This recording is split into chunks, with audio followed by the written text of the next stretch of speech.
内燃机能够将燃料的化学能转化成机械能。作为最通用、最经济的内燃机，柴油机已经为人类服务了1个多世纪。为了有效释放柴油中的化学能，燃料被雾化，并与高温高压的空气相接触。这样的话，能量能够有效地转化成机械能。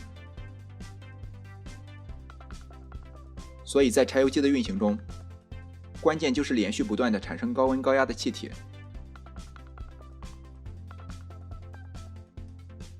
在这个视频中，我们将为您讲解它的工作原理。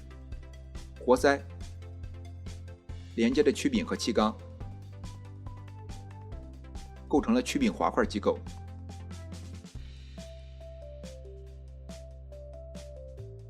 在这个机构中，活塞的直线运动转化成了曲柄的旋转运动。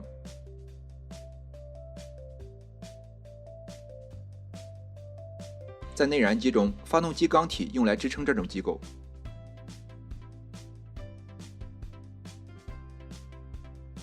气缸盖、阀门和燃油喷射器安装在缸体上方。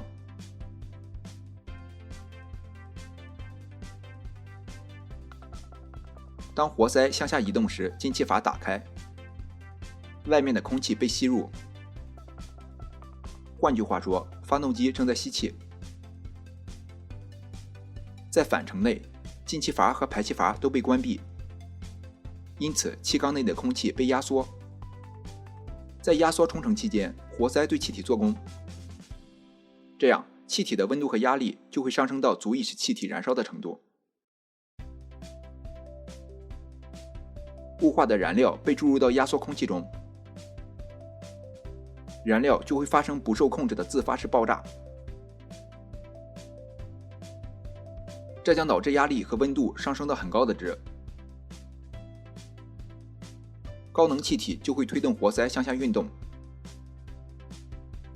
气体对活塞做功，气体的内能转化成了机械能。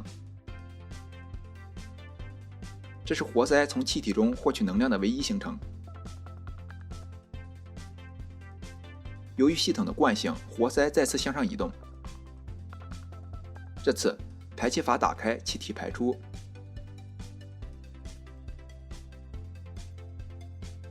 接着吸气过程再次发生。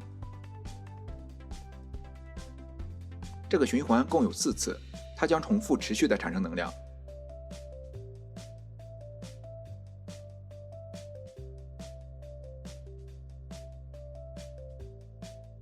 在柴油发动机活塞顶部有一个空腔，在压缩冲程期间，该空腔有助于产生高速漩涡，目的是让喷射的燃料与空气有效的混合。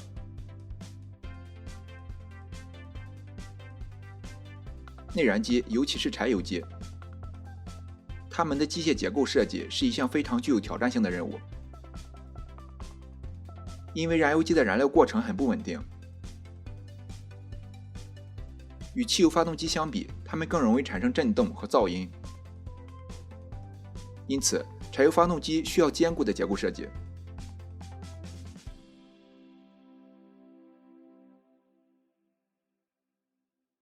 在4个冲程中，仅有做功冲程会在活塞上施加非常大的力，因此单缸发动机将具有严重的受力不均匀性，如图所示。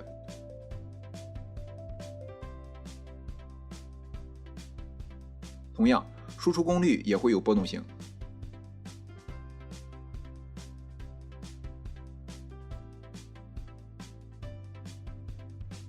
如果气缸数量较多，就可以解决这些问题。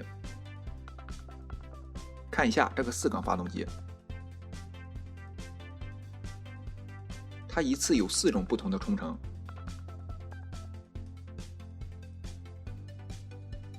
所以做功冲程总是在发生着。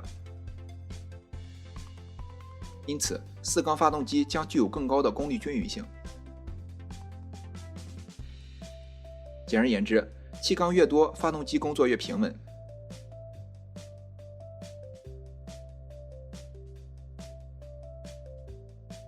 4缸发动机通常按以下点火顺序工作：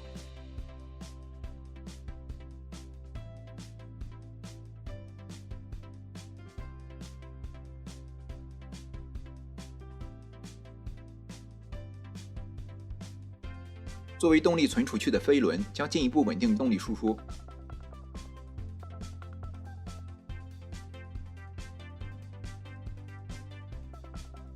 由于连杆侧的质量过大，导致了严重的动态不平衡，这可以通过曲柄侧的配重来补偿。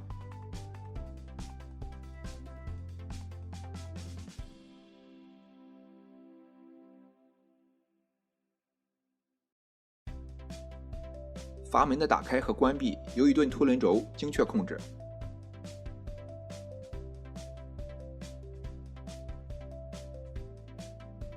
凸轮轴的运动源自发动机的运动，并且它的速度为曲轴速度的一半。